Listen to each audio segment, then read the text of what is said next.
விஜய் கட்சி தொடங்குறேன்னு சொல்லியிருக்காரு. ஆனால் 2 வருஷம் டைம் கேட்டிருக்காரு. அது வரைக்கும் நம்ம அவரை விமர்சனம் பண்ணுறது நியாயமான ஒரு விஷயமாக இருக்காது. முதல்ல கூட்டணிக்கு போயிட்டா அதுக்கு பிறகு அவருடைய தனித்த வாக்கு வங்கியே கண்டுபிடிக்கிறது கொஞ்சம் கஷ்டமான ஒரு செயலாகிடும். ரஜினி சொன்னார், பேக் அடிச்சிட்டாரு. அதனால் என்ன, ரஜினிக்கு அதுக்குண்டான காரணத்தை சொல்லிட்டார் இல்லையா. நாடாளுமன்ற தேர்தலில் நரேந்திர மோடி அவர்கள் 300 சீட்டுகளுக்கு மேல் பெற்று வெற்றி அடைவார். ஆனால் தமிழகத்தில் அண்ணாமலையுடைய பங்கு அதில் பூஜ்ஜியமாகத்தான் இருக்கும். ஏனென்றால் அண்ணாமலை அவர் நடைப்பயணம் எல்லாமே கொஞ்சம் கேலிக்குரிய ஒரு விஷயமாகத்தான் இருக்குது. ஒரு நாளைக்கு அரை மணி நேரம் நடக்கிறது, அப்புறம் இவர் பின்னாடி கூட்டம் வரலைன்னாக்கா கூட்டத்துக்கு நடுவில் இவர் போய் நிற்கிறது. ஒரு குழந்தைத்தனமான அரசியலை செய்து கொண்டிருக்கிறார். அண்ணாமலை மிக திறமைசாலி. எதுலனாக்கா மறைஞ்சு ஃபோட்டோ எடுக்கிறது, கட்சி வளர்க்குறதுல அவருக்கு உண்டான திறமை பூஜ்ஜியமாகத்தான் இருக்கிறது. அதாவது அதிமுக கூட்டணி இருக்கக்கூடாதுன்னு திட்டம் போட்டு தான் அண்ணாமலை வேலை செஞ்சார். பாஜகவுக்கு எனக்கு அண்ணாமலை பாஜகவுக்கு எதிராகவே செலப்படுறான்னு சொல்கிறேன். எனக்கு தெரிஞ்சு அண்ணாமலையை கேட்டால் 40க்கு 40 சொல்லுவார். என்ன கேட்டால் ரொம்ப ஏதாவது அதிசயம் நடந்தால் ஒரு சீட்டு ஜெயிக்கலாம். ஆமாம், இந்த கூட்டம்லாம் எனக்கு ஓட்டாக வரும் நான் நினச்சேன்னு வச்சுக்கோங்க, எனக்கு வேறு ஏதோ கோளாறுன்னு அர்த்தம்.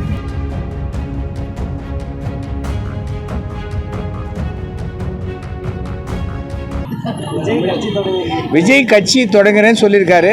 ஆனால் 2 வருஷம் டைம் கேட்டிருக்காரு. அது வரைக்கும் நம்ம அவரை விமர்சனம் பண்ணுறது நியாயமான ஒரு விஷயமாக இருக்காது. ஏனென்றால் ஒருத்தர் ஆரம்பிக்கிறாரு. ஜனநாயக நாட்டில் யார் வேணாலும் ஆரம்பிக்கலாம். ஒரு பிரபலத்தன்மை இருக்கிற ஒருத்தர் கட்சியை ஆரம்பிக்கும் பொழுது மற்றவர்களை விட அவரை பற்றி அதிகமாக மக்களுக்கு தெரியும். ஆனால் அவருடைய கொள்கை என்ன, மக்களுக்கு அவர் என்ன செய்ய போகிறாரு அப்படிங்கிறத பார்த்து தான் அந்த கட்சியினுடைய வளர்ச்சி இருக்கும். ஸோ விஜயுடைய கட்சி ஆரம்பிப்பதற்கு என்னுடைய வாழ்த்துக்களை தெரிவித்துக் கொள்கிறேன். ஆனால் விஜய் கட்சியை பற்றிய விமர்சனம் செய்வதற்கு உண்டான நேரமே இல்லை. அவர் இன்னும் பப்ளிக்கை பார்த்து என்ன பண்ண போகிறோன்னு அவரே நேரடியாக ஒன்றும் சொல்லலை. ஒரு அறிக்கை தான் கொடுத்துருக்காரு. நான் 2026 தேர்தலில் தான் வரப்போகிறேன்னு சொல்லியிருக்காரு. அதனால் 2026 தேர்தலில் யார் வராங்க, யாருக்கு மக்கள் ஆதரவு இருக்குங்கிறத பார்த்து ஓட்டு எண்ணிக்கையை வைத்து தான் தீர்மானிக்கப்படும். ஆனால் என்னை பொறுத்த வரைக்கும் ஒரே ஒரு விஷயம் என்னென்னா, விஜய் முதலாக அந்த தேர்தலில் நிற்கும்போது அவர் தனித்து நின்று தன்னுடைய வாக்கு வங்கியை நிரூபித்துட்டால் அதுக்கு பிறகு அவருக்கு பெரிய எதிர்காலம் இருக்கும். முதல்ல கூட்டணிக்கு போயிட்டா அதுக்கு பிறகு அவருடைய தனித்த வாக்கு வங்கியே கண்டுபிடிக்கிறது கொஞ்சம் கஷ்டமான ஒரு செயலாகிடும். அப்போ அவர் விருப்பப்பட்டதை தமிழக அரசியலில் செய்ய முடியுமாங்கிறது யோசித்து பார்க்கணும். ரஜினியை நிறைய தடவை சொல்லி பேக் அடிச்சார். ஆனால் இவர் தைரியமாக வந்துட்டார் சார். இதை அவர் கன்செப்டின்னு எனக்கு ரஜினி சொன்னார், பேக் அடிச்சிட்டாரு. அதனால் என்ன, ரஜினிக்கு அதுக்குண்டான காரணத்தை சொல்லிட்டார் இல்லையா. ரஜினி வேறு, விஜய் வேறு. விஜய் சொல்லியிருக்காரு, 2 வருஷம் டைம் கேட்டிருக்காரு இல்லையா. நம்ம அது வரைக்கும் வெயிட் பண்ணணும் சார். முடிய போகுது. நாடாளுமன்ற தேர்தலில் நரேந்திர மோடி அவர்கள் 300 சீட்டுகளுக்கு மேல் பெற்று வெற்றி அடைவார். ஆனால் தமிழகத்தில் அண்ணாமலையுடைய பங்கு அதில் பூஜ்ஜியமாகத்தான் இருக்கும். ஏனென்றால் அண்ணாமலை அவர் நடைப்பயணம் எல்லாமே கொஞ்சம் கேலிக்குரிய ஒரு விஷயமாகத்தான் இருக்குது. ஒரு நாளைக்கு அரை மணி நேரம் நடக்கிறது, அப்புறம் இவர் பின்னாடி கூட்டம் வரலைன்னாக்கா கூட்டத்துக்கு நடுவில் இவர் போய் நிற்கிறது. அந்த மாதிரி அவர் ஒரு குழந்தைத்தனமான அரசியலை செய்து கொண்டிருக்கிறார். அண்ணாமலை மிக திறமைசாலி. எதுலனாக்கா மறைஞ்சு ஃபோட்டோ எடுக்கிறது, அப்புறம் வீடியோ எடுக்கிறது, அப்புறம் இன்னொருத்தர் பேசுகிறத விட்டு கேட்டு அந்த டேப்பை வெளில விடுறது, அதிலெல்லாம் திறமையாக இருக்கிறார். ஒழிய கட்சி வளர்க்குறதுல அவருக்கு உண்டான திறமை பூஜ்ஜியமாகத்தான் இருக்கிறது. அந்த பூஜ்ஜியத்தினுடைய ரிசல்ட் மே மாதம் தெரியும்.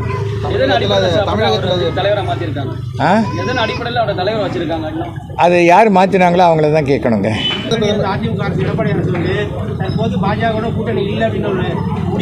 அவங்க தான் முன்னாடியே வந்துட்டாங்களே, பாஜகவுடன் கூட்டணி கிடையாதுன்னு.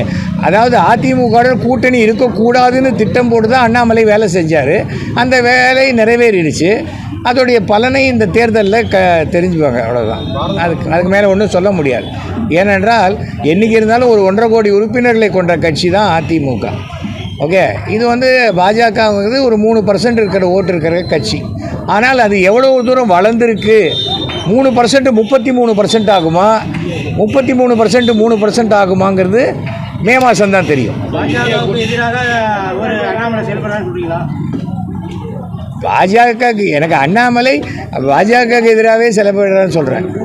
தமிழகத்தில் பாஜக எத்தனை இடம்? எனக்கு தெரிஞ்சு அண்ணாமலையை கேட்டால் 40க்கு 40 சொல்லுவார். என்ன கேட்டால் ரொம்ப ஏதாவது அதிசயம் நடந்தால் ஒரு சீட்டு ஜெயிக்கலாம். மூத்த தலைவர் பாஜகவில் வந்து மூத்த தலைவர்களை வந்து அனுசரித்து போனால் அண்ணாமலை வெற்றி பெறுவாரா? இப்போ ஒன்றுமே பண்ண முடியாது சார். இனிமேல் எங்கே அனுசரித்து போகிறது? அவர் தான் ஆரம்பத்துலேருந்து யாரையுமே அனுசரித்து போகக்கூடாதுன்னு தீர்மானமாக வந்துட்டார். தவிர மூத்த தலைவரை மொத்தம் எல்லாருக்கும் ஒரு ஓட்டு தானே இருக்குது. மூத்த தலைவருக்கு மாத்திரம் 300 ஓட்டாக இருக்குது. அதெல்லாம் ஒன்றும் கிடையாது. ஆளுக்கு ஒரு ஓட்டு தான் இருக்குது. பாஜக இருக்கீங்க. ஆமாம். தமிழகத்தில் பாஜக வரக்கூடாது நீங்களே சொல்லுங்க. நான் ஏன் வரக்கூடாதுன்னு சொல்லவே இல்லையே. அந்த வார்த்தை நான் ஏங்க நீங்கள் என்ன யதார்த்தமோ அண்ணாமலை உழைப்புக்கு என்ன கிடைக்கும்னு கேட்டீங்க. அதை நான் சொன்னேன்.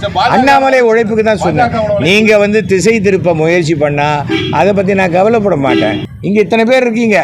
நான் நின்னேனாக்கா எனக்கு அத்தனை பேருமா ஓட்டு போடுவீங்க. அட போடா இந்த ஆள் இங்கே எங்கடா வரப்போகிறான்ட்டு பாதி பேர் ஓட்டு போடாதான் போவீங்க. இந்த கூட்டம்லாம் எனக்கு ஓட்டாக வரும்னு நான் நினச்சேன்னு வச்சுக்கோங்க, எனக்கு வேறு ஏதோ கோளாறுன்னு அர்த்தம். நான் திருப்பி அண்ணாமலைன்னு சொல்கிறது நல்லா இருக்காது. ஏன்னா தேர்தல் வரட்டும். ஆட்சி இத்தனை மாதம் ஆயிடுச்சு, 2 வருஷம் ஓட்டிட்டார். இன்னொரு 3 மாதம் இருக்குது, தேர்தல் வரப்போகுது. தேர்தல் முடிஞ்சோடனே அண்ணாமலை சொல்கிற மாதிரி 40க்கு 40 வருதா இல்லை 40க்கு 1 வருதா 2 வருதான்னு பார்த்துட்டு போகிறோம். அதிகமாக விமர்சிக்கிறேன்னா நான் இந்த 1990லேருந்து பாஜக ஆதரவாளனாக இருக்கேன். ஒரு கட்சி அவ்வளோ சிறந்த கொள்கைகளோடு இருக்கக்கூடிய ஒரு நல்ல கட்சி, நேர்மையான கட்சி, இன்னி வரைக்கும் டெல்லி ஆட்சியில் இருக்கக்கூடிய எந்த விதமான ஊழல் குற்றச்சாட்டும் இல்லாமல் செய்து கொண்டு மக்களுடைய நன்மைக்காக செய்யக்கூடிய ஒரு கட்சியை இன்னும் பெரிய அளவில் எடுத்துகிட்டு போகிறதுக்கு உண்டான முயற்சிகளை கத்துக்குட்டி அண்ணாமலை செய்யலைங்கிறது என்னுடைய. அவர் வந்து ஒரு போலீஸ் அதிகாரியாகவே ஒரு கட்சியில் இருக்கணும்னு பார்த்தா அது நடக்காது. இதுபோன்ற செய்திகளை மேலும் தெரிந்து கொள்ள எங்களது யூடியூப், ஃபேஸ்புக் மற்றும் ட்விட்டர் ஆப்களை சப்ஸ்கிரைப் செய்யவும்.